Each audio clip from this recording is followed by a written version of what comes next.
There's nothing quite like the feeling of bringing home a new pet for the first time. All the possibilities flash in your mind at once. All the tricks you could teach it. All the adventures you can go on. What will be its name? I'm gonna name you Backshots 420. But by far the most exciting part is being able to throw them into life or death battles with rabid animals on the street. Come on, Backshots, you can do it. We just finished EV training your attack. Use Tackle. Pokemon. It's one of the most widespread media franchises on the entire planet, and if you haven't heard about it, you're either a liar or you are the strongest-willed Digimon enthusiast I've ever seen. The franchise is a favorite among kids and sad, autistic adults who can't stop playing it late into their 30s. Just like me, baby, I love this shit. But even some of the best 2 decades old children's games get stale after a while, which is where the rules of a Nuzlocke come in. A basic Nuzlocke's rules are intended to up the challenge of these ancient kids games, while also promoting a more diverse Pokemon team. Then, some internet masochists decided to add additional rules, creating a hardcore Nuzlocke. However, for me, these rules are simply not good enough, because whenever my balls are not actively being smashed, it makes me ask the question, why aren't my balls actively being smashed? So to guarantee that there's virtually no hope for my orbs to get out of this alive, I've added some additional rules. First, I must defeat all trainers that are available to be battled before battling the area's boss trainer, whether that be a gym leader or some other strong trainer. And the run is only considered as a victory until I beat every single trainer in the entire game. Secondly, the game must be randomized to within a 50 base stat total of the original Pokemon. This helps to keep the game's difficulty from being too defined by its randomness and helps to keep the original difficulty of the game intact. And lastly, all items that you pick up in the game world must be randomized, barring any sort of story critical items, and no items are allowed to be cheated in with outside sources. There are a few other minor stipulations as well, but I will talk about those whenever they become relevant. As for the game, we'll be playing what is, in my factual opinion, the best generation, Generation 5. But not just any version of Pokemon White Boy, we'll be playing Pokemon Volt White, which is a ROM hack of Pokemon White, but with a lot of key changes that make the game much, much more difficult. So without further ado, let's get started on my total and absolute descent into complete misery and suffering.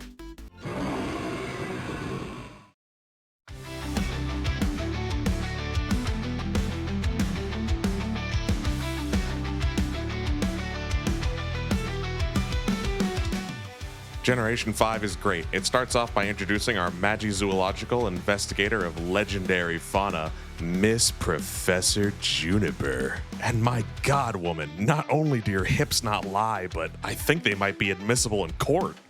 So before we're even able to take our first steps, we are already hitting a wall.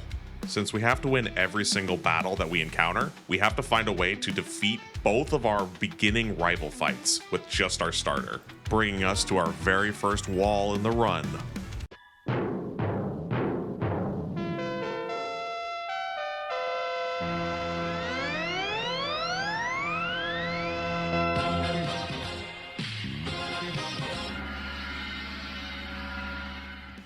The first wall basically prevents us from picking just the best starter out of the lineup. We have to strategically decide which starter would be able to handle the other two in a battle, meaning we have to look at their stats, movesets, and even any changes done by the ROM hack to be able to decide how we even get past the very first hurdle. As you can see, our very first starters are Sandile, Tynmo, and Duskull. Tynmo is basically out of the running since more than likely the ground-type Sandile will be able to handle him, but there's still a decision to be made between Sandile and Duskull. Ghost-type Pokemon are crazy good in the early game because they are immune to both normal and fighting-type moves, meaning we can win fights just simply by not being able to be hit. And while Sandile is a Dark-type Pokemon, I foolishly believe that he doesn't learn a Dark-type move until a slightly higher level, so I immediately go with Duskull, hoping that his natural immunities will be able to carry us, only to get my ass immediately curb-stomped by the obvious bite move incoming, and causing me to immediately learn a harsh lesson. Know your Pokemon. In this ROM, the moves can be different, and we need to know exactly what they are if we're going to survive. So, we re-randomize the save file, and we go again. Attempt 2 goes significantly better, as we get to choose between our picks of Horsey, Sandile, and Timber, which immediately gives us the opportunity to learn from our lesson.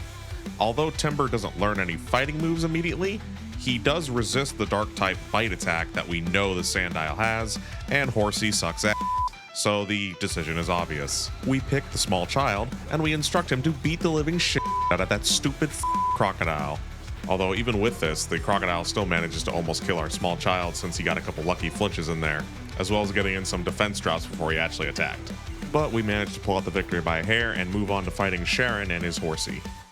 We have a slight advantage here since we actually managed to get a level from the first fight. Not that we needed any help at all since, it is a Horsey. Consult this chart I made for reference. Oh, and would you look at that, it's already dead. You didn't even have time to read my chart I made.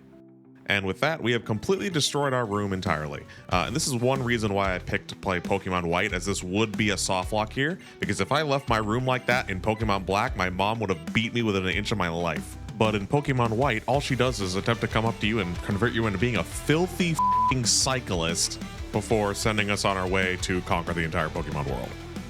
Next up on the old game railroading agenda, we get to sprint over to our friend's house to witness the miracle of child abuse. Wow, amazing. Isn't nature beautiful? PSA. Oral Beat does not endorse or encourage child abuse or any other related activity. Any actions committed after watching this video are fully your own and subject to a court of law. You won't be able to get out of it by telling the judge you're being a silly goose. It won't work, don't try it. Remember, don't be a silly goose, stop child abuse. After that, we meet up with the certified MILF, and she allows us to finally name our first Pokemon. We decide to take Timber and name him Once we're done with that, we meet back up with our mom, who gives us some items so that way when the police find the body, they can identify it. Lastly, we sprint to catch up with Professor Juniper, where she decides to show us, oh shit!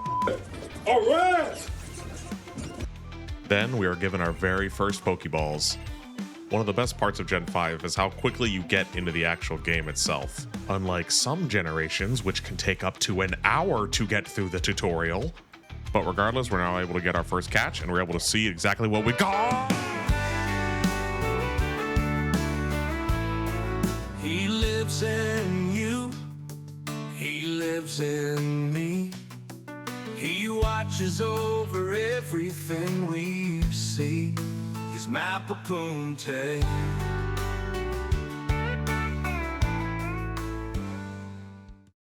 Makihita's alright, nothing too crazy. Good nature though. After we make it to the next town, we can spend all of our money on Pokeballs to make sure that we don't ever miss a capture. Then we immediately begin leveling up our Mons to level 8 so that we can have a fair fight against the second wall of the early game, N.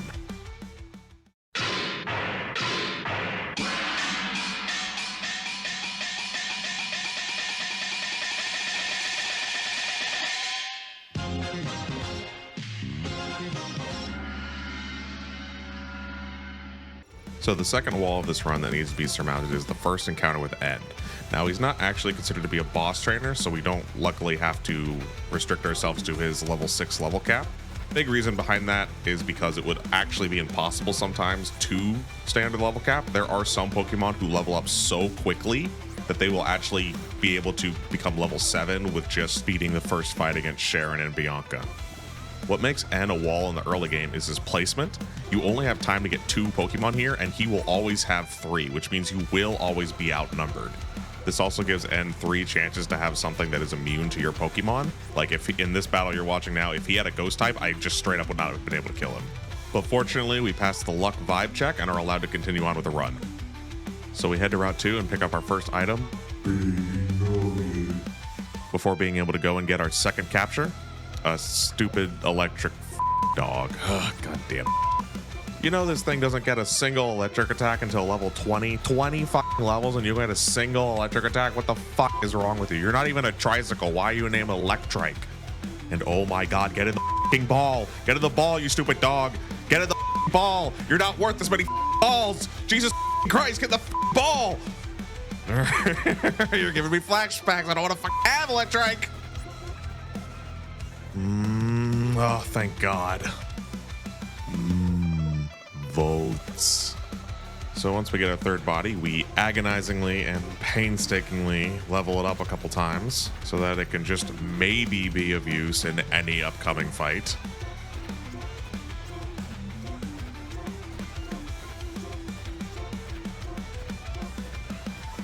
And now we can move on to the next couple trainer fights. Now, none of these trainer fights on the Route 2 are anything special, as they just have low stat mons, but let's take this opportunity to talk about trainer battling and the strategies we need to employ. Since we don't know what our opponents are going to have, we have to utilize a strategy of building a strong, diverse team that can easily set up and potentially sweep. If we just kind of hope and pray that each one of our mons can 1v1 an opponent's mons, then eventually we're just going to get unlucky and we're going to lose. Building teams that can employ consistent strategies is going to be the way we win in the long term. And speaking of consistency, that brings me to the second point, playing around the crit. Crits are a natural part of Pokemon, and we have to learn to play around them. If my Mon gets to a low enough health to where I think it will die to a crit, I switched out then, rather than waiting for the potential opportunity for the enemy Pokemon to just take it out with a lucky crit. And lastly, we can't be afraid to lame it out like it's cross-teching. There are no banned strategies, and so if we see an out through any method, whether it be the lamest PP stall you've ever seen, we're going to take it. And so after defeating all the regular trainers and picking up all the items on the route, we make it to our next wall.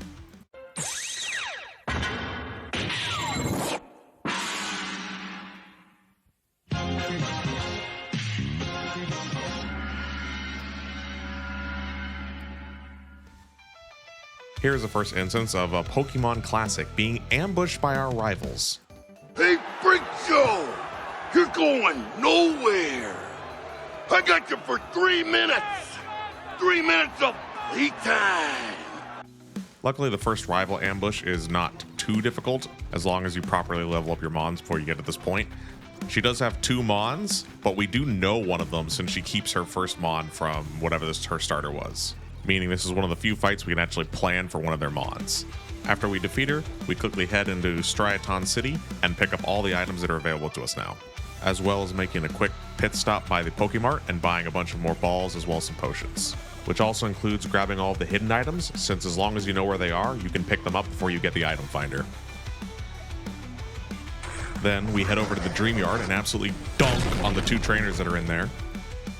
As for the capture for this route, we take this free Mon from this girl, which for whatever reason isn't properly randomized to within a 50 base stat total of their original Mon, as she's supposed to just give you an elemental monkey. But we are super desperate for Pokemon, so I do not care. I am taking it for free. Plus, the rules that I made up and intentionally wrote in a very specific way say I can do it, so fuck you. And we decide to name our new knife-wielding maniac after his hometown.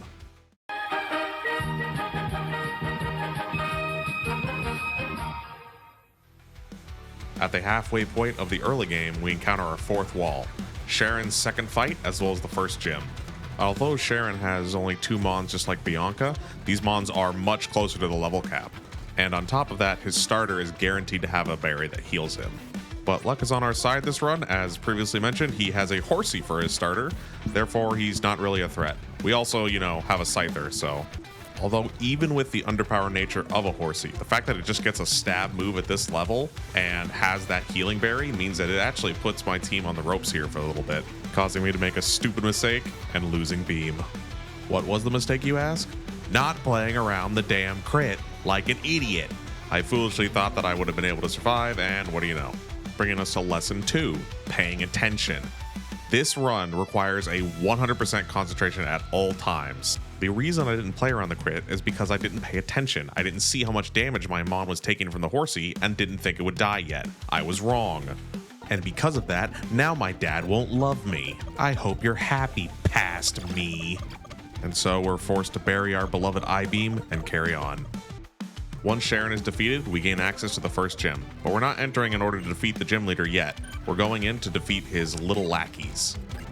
We need to do this before farming up to the correct level of the gym in order to avoid over-leveling on our way to the gym fight itself. Remember, our 5th rule is that we cannot over-level past the gym leader's ace, so the maximum level our Pokemon are able to be for this gym battle is only level 14. Trainer battles give a lot more XP than wild Pokemon, and even more so when they're a middle evolution like this Luxio, which means that we have no way to predict exactly how much XP we will gain upon defeating them, so we have to go into these battles as low a level as we possibly can. This problem is further compounded by the fact that we lost a Mon. Not only do we not have an extra Mon for the final battle, but we also have one less Mon to give XP to keep us from over-leveling. So we defeat the trainers, barely, and then we begin to work on leveling up our Pokemon for the first gym.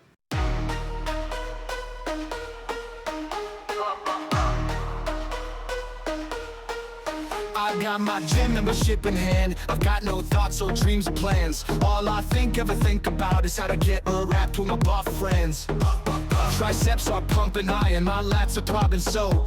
But yet all that I can think to say is, can I get that protein shake to go? I love working out with my buddies, I like getting hard with my bros. If I keep at this bench press long enough, I'll get so many bitches and hoes.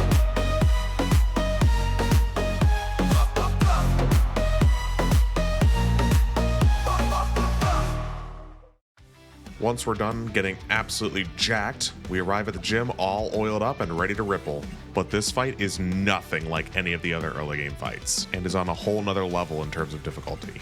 This is not only a full team of 6, but it's a different kind of battle entirely, a rotation battle. The way these battles work is that each side chooses 3 Pokemon to be on the field at once, but only the Pokemon in the frontmost slot can attack or be attacked. But both sides have the option to rotate their board to change with a Pokemon in the front slot, and then have whatever Pokemon is in the front slot attack.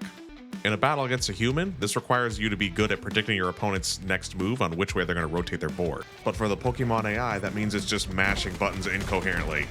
Now, I'm sure there's an actual reason the AI makes its decisions somewhere in the code, but from my experience, it just appears to be random decision making. If there's any Gen 5 Pokemon AI experts or anybody who's especially good at just bullshitting wants to put a reason for this in the comments, please do. But just be aware from now on that every single battle that is a rotation battle is going to be a hoping and praying situation. These battles are nightmares to deal with, and for the completely wrong reason.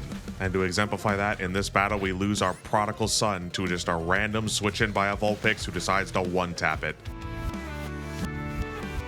But despite the devastating loss, Scyther is able to pull through and clean up the rest of the Pokemon, earning us our first gym badge.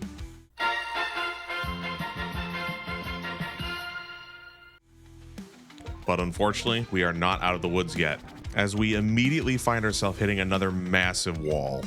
Our first real interaction with Team Plasma isn't difficult because it's some unique type of Pokemon battle. It's because we're about to get a train run on us. You see, the battle in the Dream Yard is against 2 Team Plasma Grunts, and unfortunately they don't fight you at the same time in a double battle. One fights you first, followed by the second one directly after, and it does not automatically heal you or give you a chance to heal yourself. Our options are super limited here, since we can't catch any more Mons until we beat not only this fight, but another rival battle and then another Team Plasma battle. We aren't able to level up our Mons any more than this, since the second gym's level cap is only level 20. Still, we give it our all anyway. Using the power of Scyther and the grass-type cut, we unfortunately eventually succumb to the second trainer immediately ambushing us after we defeat the first. Attempt 3 dies to the first fight with N, but Attempt 4 hits the ground running.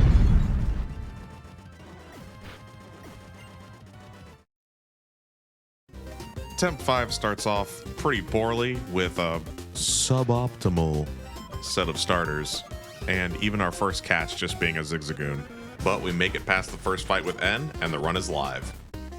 Attempt 5 starts to really pick up speed though when we get a Litwick on Route 2 and then a Zebstrika for our gifted Bond with the ability Sap Sipper. Boost attack when hit by a grass move. Okay. No electric moves, Zebstrika. And we get some really good rolls on the TMs that can be found in the Dream Yard. What? We get that? But by far the most Poggy's moment of all is when we're farming up for the gym fight and we find this. Hello? Hello? The Shiny Claws procs? What? A freaking Shiny Shellos just pops up out of nowhere. And as shown in the beginning of the video, I do play with Shiny Claws active, with the stipulation that I don't actively Shiny Hunt. So that turns this into a valid catch, and we grab it as team member number 5. Poggies. And so using the power of our Sap Sipper Zebstrika and our Water Absorb Shellos, we make quick work of the first gym, and we're on to hopefully break our PB. But we are doing far better this time. Not only do we have a Zebstrika, but we also have one additional Mon that we normally would have thanks to the Shiny Catch. And even outside of luck, we've been playing much better, remembering all the lessons that we've learned in the previous attempts, and not losing a single Mon to the Sharon fight or the first gym. We also execute these fights extremely well, utilizing our 3 immunities to normal, water, and grass effectively in order to get the dub. But we're not done surmounting this wall yet. First, we have to swing over to the daycare on Route 3 and backhand all the toddlers.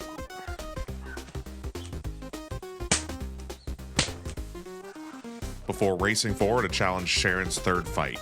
with this fight's unique flavor of bullshit being that some of his mons are forcefully leveled up to their second stage here way before they should be, leading to a potentially much more difficult fight. But we have a hell of a team lined up right now, and we're able to pull out the counters to everything he's got and get the W again. Oh, but Sharon is not done stomping on my nuts yet. To finish off this wall, we're forced into yet another fight against Team Goons where we are not allowed to heal in between the fights.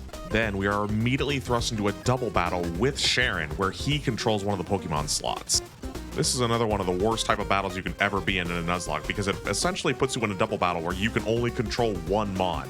9 times out of 10, the AI, which would be beating your ass if you were working against him, is doing absolutely jack shit in that second slot, and sometimes even being actively against you. So these fights can have a lot bigger of a luck variable than normal. But attempt 5 has been extremely lucky so far, and luckily that continues through this fight, and we're able to get through it unscathed. And as a little bonus, our Pidgey finally gets to evolve into a Pidgeotto. But with that, this marks the end of the Team Plasma Funky Bunch ambushes, at least for the rest of the early game.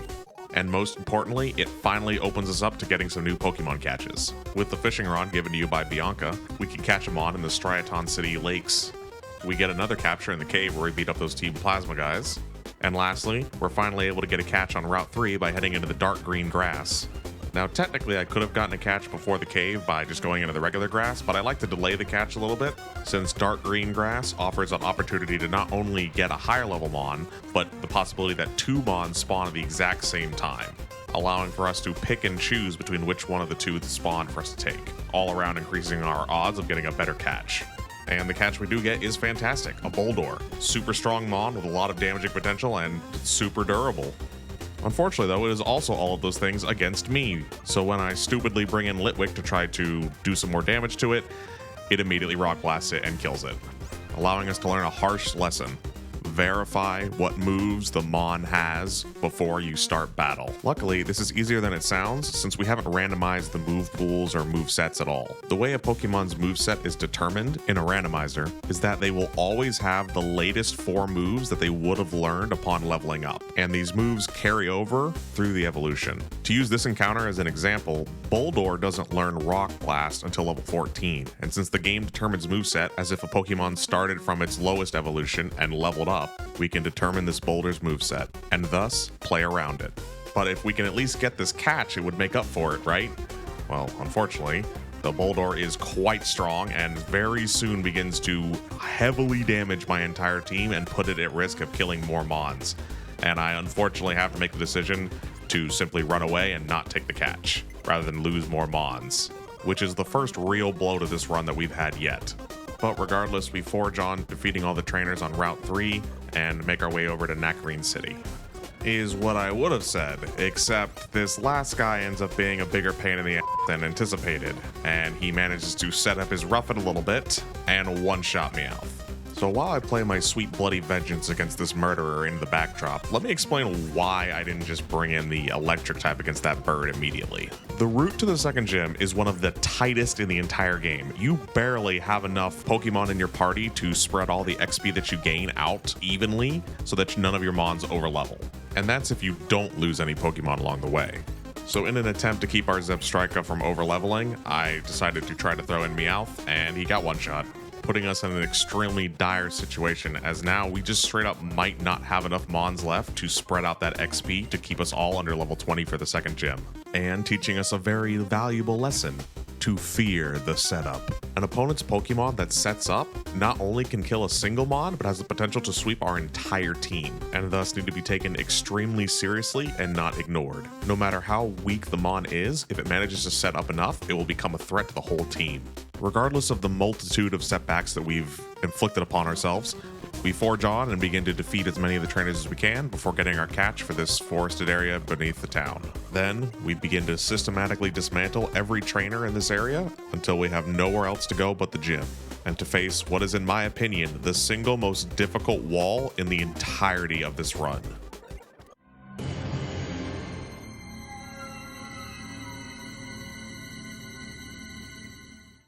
Before we can even enter the second gym at all, we are ambushed by N at the entrance and forced into another terrifyingly difficult type of battle, a double battle. What makes double battles so terrifying in a Nuzlocke format is that with multiple opponents on the field at once, it introduces twice the amount of variables that you would normally have to keep track of in a battle, and also allows for the opponent to just double attack a singular mon and take it out in a single turn. And this end battle is not only one of the most difficult types of battles, but it's in the worst possible spot it could be, directly before one of the hardest gyms with one of the tightest level caps in the game. The last thing my team of Mons needs right now is more experience before this gym, since before we can even battle the gym leader at all, we have to defeat her 3 subordinates within the gym itself. Not to mention that the second gym is also another double battle as well. And all of this culminates in an absurdly difficult early game where if you lose even a single mon, your chances of beating the second gym are almost 0. And unfortunately, that's what this insanely lucky run succumbs to. Just not having enough mons to divvy out all the experience to keep us all under the level cap. By the end of the 3rd trainer in the gym, everyone's level 21, and we effectively lose the run as we have no mons in which we can fight the final boss with. We kill ourselves and start over. So if even the insanely lucky attempt 5 wasn't able to defeat this challenge, then what is required? I mean, the entirety of the early game just seemed like it was wall after wall after wall, and we barely even got to the second gym out of 8. And that isn't even counting the Elite Four, all of the battles with Team Plasma, and then the entire post-game trip to actually become the champion of the Unova region. There's even the fact that if the game crashes during a battle, I have to restart the run since I already know what mons the enemy has and it would be cheating to continue. Unlike other extremely difficult Nuzlocke challenges like Run and Bun or Emerald Kaizo, challenging randomized Nuzlockes require a different set of skills. You have to be able to pivot and make extreme changes to your strategies at a moment's notice. To defeat something like this would take an incredible amount of time, strategy. It would require you to be a creature of focus, of sheer fucking will.